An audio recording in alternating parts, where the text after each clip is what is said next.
இந்த நவீன்ற நபர் வந்து பாத்தீங்கன்னா நான் போடுற இருக்க காலில் உள்ள செருப்புக்கு கூட சமமாக மாறப்பட்டாங்க. எல்லாரும் எப்படி இருக்கீங்க? தம்பநெல்ல பார்த்துருப்பீங்க. இன்னைக்கு எதை பற்றி பேச போகிறேன்னு டாக்டர் திவாகர் பற்றி பேசுகிறேன். ஆக்சுவலாக வந்து அந்த பெரிய கான்ட்ரவர்சி ஆனதுக்கு காரணமே வந்து நம்ம மீடியாக்கள் தான். யாரையும் நம்ம குறை சொல்ல முடியாது, மீடியாக்களை தான் குறை சொல்லணும். ஏன்னா ஒரு கோமாளித்தனம் பண்ணுறாங்கன்னா அந்த சமயத்தில் அவங்கள நல்லா வளர்த்து விட்டுறது.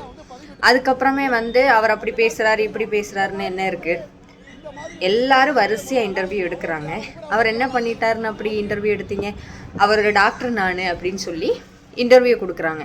டாக்டராக இருக்கிற ஒருத்தவர், அதாவது ஃபிசியோதெரபிஸ்டாக இருக்கிற ஒருத்தர், அவரோட அந்த படிப்பில் ஏதாவது ஒரு அச்சீவ்மெண்ட் பண்ணியிருந்தால் தாராளமாக நல்லா எல்லா மீடியாவும் மொத்தமாக போய் அவரை இன்டர்வியூ எடுத்துருக்கலாம்.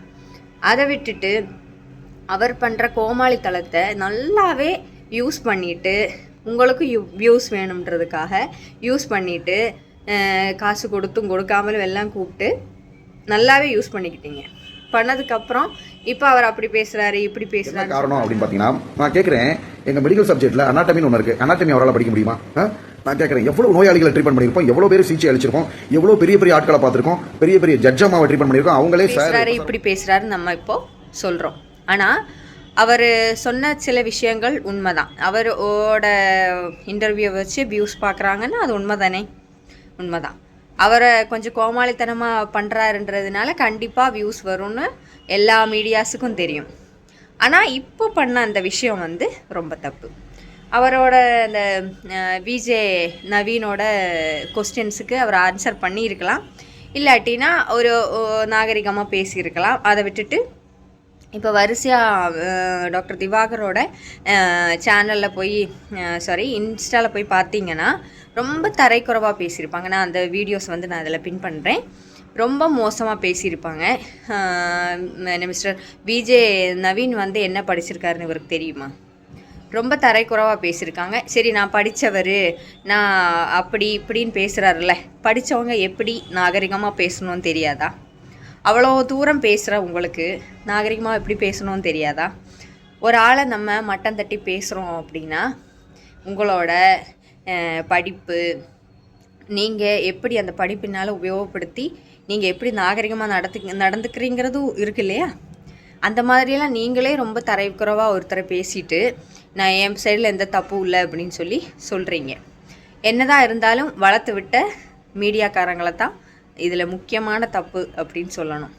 ஏன் அவர் ஒரு நல்ல விஷயம் பண்ணும்போது போய் மீடியா தாராளமாக போய் பாருங்களேன், நல்ல விஷயத்த பண்ணுங்களேன், இதனால ஒன்றுமே தப்பு இல்லை. ஆனால் கோமாளித்தனம் பண்ணி ஏன் இப்போது நிறைய பேர் அது மாதிரி ஃபேமஸ் ஆகிருக்காங்க. திறமைன்றது ஒன்றும் நம்ம சொல்ல முடியாது. திவ்யா கலச்சி இருக்காங்க, சூர்யா இருக்காங்க, இந்த மாதிரிலாம் நிறைய பேர் இருக்காங்க. அவங்கள இப்போ அளவே காணோம். ஏன்னா போக போக மக்களுக்கு அது தெரிஞ்சிடுச்சு, இவங்க என்ன பண்ணுறாங்கன்னு தெரிஞ்சுக்கிட்டு அவங்க வந்து அப்படியே விட்டுட்டாங்க. இப்போ அவங்களெல்லாம் அளவே காணோம்.